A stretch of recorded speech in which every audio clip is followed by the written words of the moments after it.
Yani Siminyani. Aynı maçta iki farklı oyuncu gibi görünebiliyor. Sağ taraftan merkeze yaklaştığında sol ayağıyla savunmayı tek pasla açıyor. Ceza sahası dışından kaleyi tehdit ediyor. Ve doğru eşleşmede izlemesi gerçekten keyifli bir forvet arkasına dönüşebiliyor. Ama onu kanat beke çektiğiniz anda özellikle top rakipteyken benim kendi takımımda tercih etmeyeceğim kadar problemli bir profil ortaya çıkıyor. Daha ilginç olanı ise şu, YouTube'da hakkında doğru düzgün bir skiz videosu bile bulamıyorsunuz. Farklı ülkelerden Hamburg, Queen's Park Rangers, Venezia, AEK, Schalke gibi takımlar onu transfer etmek istiyor. Peki bu takımlar Siminyani'de ne görüyor? Sol ayağıyla yerleşik savunmanın kilidini açabilecek bir çilingiri mi? Yoksa yalnızca çok doğru bir rolde değerli olabilen sınırlı bir oyuncuyu mu? Bu videoda onun hangi pozisyonda yazdığından çok hangi bölgede bambaşka bir oyuncuya dönüştüğüne bakacağız. Hadi gelin başlayalım. Siminiani'yi anlamanın en zor tarafı onu tek bir pozisyon etiketiyle anlatmaya çalıştığınızda başlıyor. Diziliş ekranında sağ kanatta görüyorsunuz, bazı maçlarda sol tarafta, bazı maçlarda ise kanat bekte. Ama top Lugano'dayken bu başlangıç noktalarının çoğu anlamını kaybediyor. Çünkü onun asıl etkili olduğu yer çizgi değil. Sağ taraftan merkeze yaklaştığı, sol ayağıyla kaleyi ve bütün sahayı aynı anda görebildiği iç koridor. Bu pozisyonda da tam olarak bunu yapıyor. Topu sağda alıyor ama çizgiye doğru değil, ceza sahası yayına doğru taşıyor.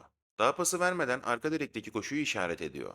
Yani savunmanın henüz fark etmediği alanı önce kendisi görüyor. Ardından sol ayağıyla savunmanın üzerinden gönderdiği topu tam tarif ettiği bölgeye bırakıyor. Burada önemli olan yalnızca asistin kalitesi değil, Simignani'nin düşünme biçimi. Klasik bir kanat gibi rakibinin karşısına geçip birebir kovalamıyor. Topu merkeze taşıdıkça pas seçenekleri çoğalıyor. Kale, forvet ve ters taraftaki koşu aynı görüş açısının içine giriyor. Onu sağ taraftayken daha tehlikeli yapan da bu. Zanotti ile aynı kanatta oynadığında bu yapı daha da anlamlı hale geliyor. Zanotti çizgiyi kullanıp dışarıdan koşu gösterirken Simignani içeride kalabiliyor.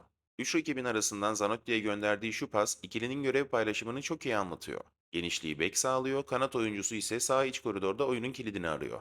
Bu bana daha önce videosunu hazırladığım Derekt ve Artur Zagre ikilisini de hatırlatıyor. Excelsior'da genişliği kanat oyuncusu Derekt veriyor, sol bek Zagre merkeze yaklaşıyordu. Lugano'da aynı prensip ters oyuncular üzerinden işliyor. Burada dışarı çıkan Zanotti, içeri giren Simignani. Oyuncuların mevkileri farklı ama amaç aynı. Çizgiyi boş bırakmadan ceza sahası çevresinde fazladan bir bağlantı oyuncusu yaratmak.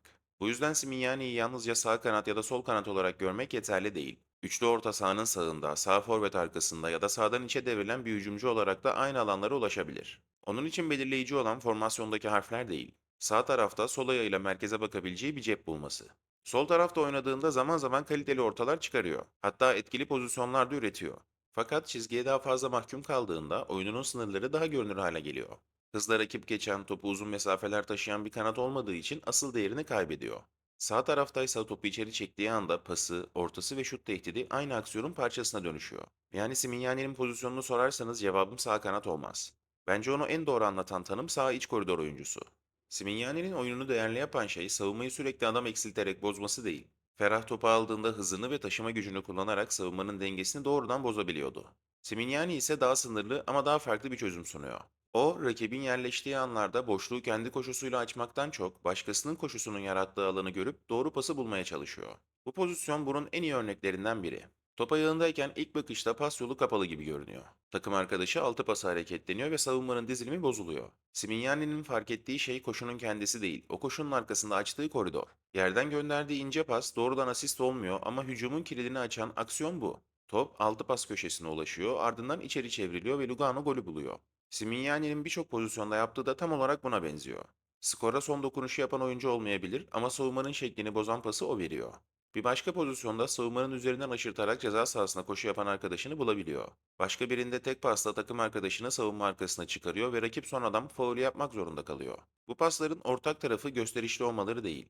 Doğru anda, doğru yüksekliğe ve doğru bölgeye gönderilmeleri. Sol tarafta oynadığı anlardaysa savunmacının orta yolunu kapattığını görüp topu farklı bir açıdan penaltı noktasına gönderebiliyor. Yani Simignani'nin yaratıcılığı tek bir pas tipine bağlı değil. Savunmanın hangi kapıyı kapattığını okuyup diğerini kullanmaya çalışıyor. Bazen çözüm havadan geliyor. Arka direkteki oyuncuyu doğrudan buluyor ya da topu ikinci bölgeye taşıyacak ortayı gönderiyor. Bazen de ceza sahasına koşu atan oyuncuyu tek pasla değil, hücumun bir sonraki bağlantısını hazırlayarak oyuna sokuyor. Onun pas kalitesini anlamak için son pas kadar savunmayı geri koşturan veya bloklar arasındaki mesafeyi açan paslara da bakmak gerekiyor. Bu sezon yalnızca bir asiste kalmasına rağmen 3.53 asist beklentisi var. Bu da görüntülerle uyumlu. Bu veriyi kaçırılan fırsatların bahanesi olarak değil. Hazırladığı pozisyonların skor tablosuna tam yansımadığını gösteren küçük bir işaret olarak görüyorum. Onu yerleşik savunmaya karşı çilingir yapan tam olarak bu. Dribbling üzerinden üstünlük kurmuyor. Oyunun temposunu tek başına yükseltmiyor. Ama saha iç koridorda topu aldığında savunmanın birkaç saniye sonra vereceği reaksiyonu önceden görüp hücumu bir pasla açabiliyor. Daha statik bir oyuncu olması burada her zaman dezavantaja dönüşmüyor. Çünkü topu doğru cepte aldığında hareketi kendisinin yapması gerekmiyor. Başkalarının hareketlerini değerlendirmesi yetiyor. Bu yüzden Simignani'yi değerlendirirken kaç kişiyi geçtiğine değil, top ayağına geldiğinde kaç savunmacıyı aynı anda yanlış yöne bakmaya zorladığına dikkat etmek gerekiyor. Simignani'nin ceza sahası çevresindeki etkisini anlatırken ilk bakmamız gereken şey sol ayağını hangi amaçla kullandığı. Bu oyuncu topu sürekli sürerek rakibin dengesini bozmuyor. Ama doğru bölgede yüzünü kaleye döndüğünde çok kısa bir hazırlıkla kendisine şut açısı yaratabiliyor. Bu pozisyonda da top ikinci kez önüne düştüğünde karşısında savunmacı var. Burada büyük bir çalım yok. Tek yaptığı topu sol ayağına alırken vücudunu da şut yönüne çevirmek. Savunmacı önünü tamamen kapatamadan yakın direğe gidecek küçük pencereyi oluşturuyor. Gönderdiği şut tam köşeye gidiyor. Kaleci uzansa da yetişemiyor. Bu aksiyon Simignani'nin şut tehdidini iyi özetliyor. Onun için rakibi tamamen geçmek gerekmiyor. Sol ayağına yarım metre alan açması çoğu zaman yeterli. Topu kontrol ettiği anda kalecinin konumunu okuyup hızla karar verebiliyor. Bu nedenle savunmacı mesafeyi kapattığını düşünürken şut çoktan çıkmış olabiliyor. Bunu çok büyük bir hazırlık hareketine ihtiyaç duymadan yapıyor. Yayın sağ tarafında aldığı toplarda daha tehlikeli görünmesinin sebebi de bu. Buradan hem yakın direği hem uzak köşeyi görebiliyor. Uzak direğe mükemmel vuruşlar çıkardığı ve kalecinin tepki bile veremediği pozisyonlar var. Ya da üst direkten dönen toplar var. Kalecinin üzerine giden veya aceleyle kullandığı şutlar da var. Ama rakip savunma onun sol ayağına döneceği anı sürekli hesaba katmak zorunda. Son sezonda attığı 3 golün tamamının ceza sahası dışından gelmesi de bu tehdidin tesadüf olmadığını gösteriyor. Bu veriyi onu elit bir şutör olarak ilan etmek için değil, hücumdaki en belirgin kozunun nerede ortaya çıktığını göstermek için belirtiyorum. Ceza sahası içine girdiğinde bitiriciliği aynı güveni vermiyor. Asıl değeri ceza sahasının hemen dışında topu kontrol edip kaleyi görebildiği anlarda yatıyor. Duran toplarda da aynı sol ayak kalitesi devreye giriyor. Barajın üzerinden yakın köşeye gönderdiği frikikte topu tam 90'a bırakıyor. Bir başka frikikte ise kaleci son anda uzanarak gole izin vermiyor. Kornerlerde ve kenar serbest vuruşlarında ise topu sert ve kavisli biçimde altı pasa gönderebiliyor. Ön direğe, arka direğe ya da kalecinin çıkmakta zorlanacağı bölgelere farklı servisler üretebilmesi onu yalnızca açık oyunda değil, duran toplarda da değerli kılıyor. Burada orta kalitesini klasik kanat ortalarıyla karıştırmamak gerekiyor. Çizgiye inip sürekli top kesen bir oyuncu değil. Çoğu zaman topu önüne alıp sol ayağına uygun açıyı hazırlıyor. Ardından savunmanın üzerinden veya arkasından hedeflediği bölgeye gönderiyor. Bazen bu doğrudan asist oluyor, bazen ikinci topu hazırlıyor. Kornerden gelen golde de ön direğe yaptığı servislerde de asıl fark topun hızını ve düşeceği alanı iyi ayarlaması. Ceza sahasında zaman zaman arka direkte bitirici olarak da karşımıza çıkıyor. Fakat ben Simignani'yi ceza sahası içi golcülüğü üzerinden değerlendirmem. Onu izlemeyi keyifli yapan taraf ceza sahasının çevresinde aynı sol ayakla 3 farklı tehdit yaratabilmesi.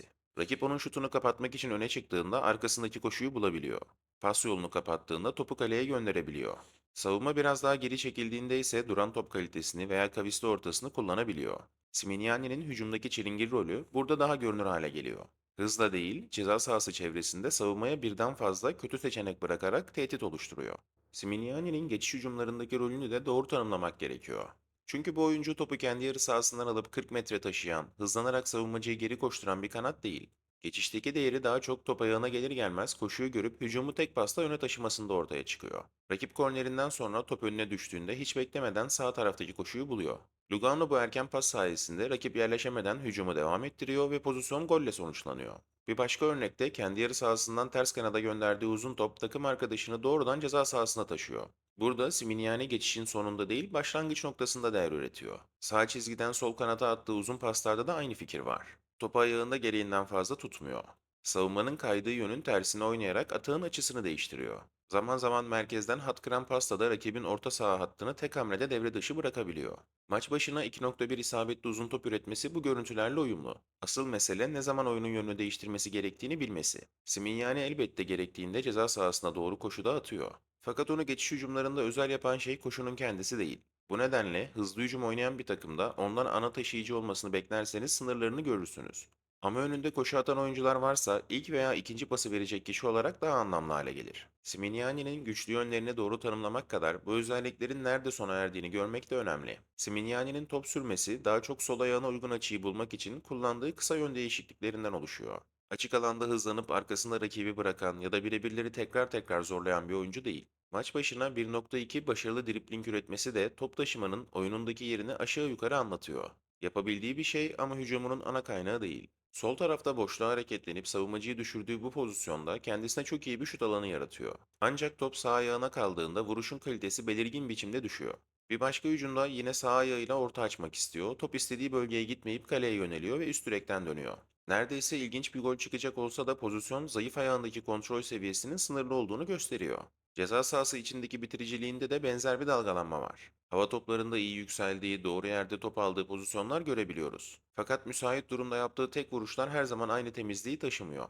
Kalecinin üzerine giden şutlar, aceleyle üstten dışarı gönderdiği toplar ve arka direkte değerlendiremediği fırsatlar var. Bu yüzden onu ceza sahasında sürekli koşu atacak bir skor oyuncusu gibi kullanmak da bana doğru gelmiyor. Geriden aldığı toplarda da basit pas hataları rakibe tehlikeli geçiş fırsatları verebiliyor. Bu yüzden ana taşıyıcı rolü için gerekli istikrarı göremiyorum. Buradaki mesele Simignani'nin hiçbir zaman rakip geçememesi ya da sağ ayağını hiç kullanamaması değil. Sorun bunların güvenebileceğiniz ve her maç tekrar eden güçlü yönler olmaması. Onu farklı rollere yerleştirip her hücum problemini çözmesini beklediğinizde sınırları hızlıca ortaya çıkıyor. Bence Simignani'nin değeri görev alanı daraldıkça artıyor.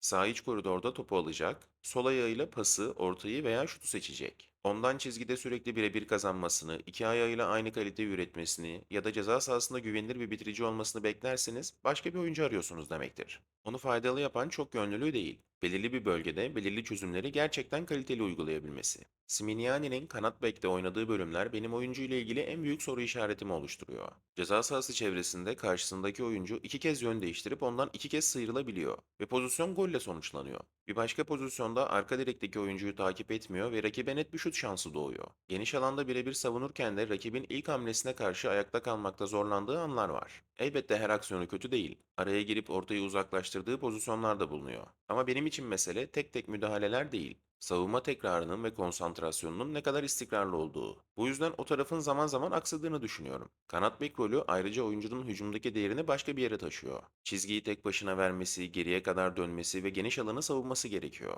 Oysa en verimli olduğu halinde genişliği başka bir oyuncu sağlıyor. Simignani ise sağ iç koridora yaklaşıp sol ayağını pas, orta ve şut için kullanabiliyor. Zayıf ayağına güvenmediği için uzaklaştırmakta zorlandığı ve topun kendi kalesine gittiği pozisyonda bu rolün ne kadar riskli olabileceğini gösteriyor. Benim görüşüm net. Simignani'yi hücumda doğru bölgede izlemek çok keyifli. Kanat bek olaraksa özellikle savunma tarafında ikna olduğum bir oyuncu değil. Player Data tarafında Simignani'ye baktığımızda karşımıza 2002 doğumlu, 1.76 boyunda sol ayaklı bir oyuncu çıkıyor. Lyon doğumlu, Fransa ve Burkina Faso vatandaşlığı var. Lugano'ya 2023 yazında bedelsiz geliyor ve mevcut sözleşmesi 2027'ye kadar devam ediyor. Güncel piyasa değeri de yaklaşık 2 milyon euro civarında. Kağıt üzerinde net bir yere koymak zor. Ama sahada onu daha değerli yapan rol bence çok daha net. Sağ taraftan içe yaklaşan, sağ iç koridorda sol ayağını kullanan yaratıcı bir oyuncu. Milli takım tarafında da Fransa U20 geçmişi var. 6 maçta 2 gol atmış bir oyuncudan bahsediyoruz. Sezon sayılarına baktığımızda da 24-25'te toplam 44 maçta 3 gol ve 4 asist. 25-26'da ise 38 maçta 3 gol ve 1 asist görüyoruz. Ben bu sayıları tek başına oyuncunun değerini açıklayan veriler olarak görmüyorum. Ama hücum katkısının hangi seviyede olduğunu görmek açısından not etmekte fayda var. Ve bugün onunla ilgilenen kulüpler arasında Hamburg, Venezia, Queen's Park Rangers, Ajax ve Schalke gibi takımlar var. Böyle bilgi olduğunda insanlar doğal olarak şu soruyu soruyor. Bu oyuncu tam olarak ne vaat ediyor? Benim kendi cevabım şu. Simignani'nin hücum tarafını beğeniyorum. Özellikle ceza sahası çevresinde topu aldığında tekniği, sağ görüşü, doğru pası bulması ve uzaktan şut tehdidi onu izlemesi keyifli bir oyuncuya dönüştürüyor. Ama kanat bek rolünde özellikle savunma tarafında kendi takımımda isteyeceğim bir oyuncu değil. Bu yüzden Simignani transferinde asıl mesele sadece oyuncunun kalitesi değil, onu alan takımın ondan ne beklediği olacak. Açık konuşmak gerekirse normalde bu kadar net eksileri olan ve artık çok genç sayılmayan bir oyuncu için video hazırlamayı pek düşünmüyordum. Ama YouTube'da neredeyse onun hakkında hiç içerik olmaması ve bu kadar farklı kulübün ilgilenmesi Simignani'yi yakından incelemeye değer hale getirdi. Bu arada aynı takımdan Mattia Zanotti de takip ettiğim oyuncular arasında. Galatasaray, Porto ve Kulüp Brugge ilgisi konuşuluyor. Ancak piyasa değeri normalde kanalda baktığım sınırın üzerinde. Ama Zanotti için de video isterseniz yorumlarda yazın. Talep yüksek olursa o sınırın üzerine biraz çıkabilirim. Vaktini ayırıp buraya kadar izleyen, dinleyen herkese çok teşekkür ederim. Bana destek olmak isterseniz kanala abone değilseniz abone olabilirsiniz. Videoyu veya oyuncuyu beğendiyseniz de bir beğeni bırakıp hype puanı verebilirsiniz. Bir sonraki videoya kadar kendinize çok iyi bakın, hoşça kalın.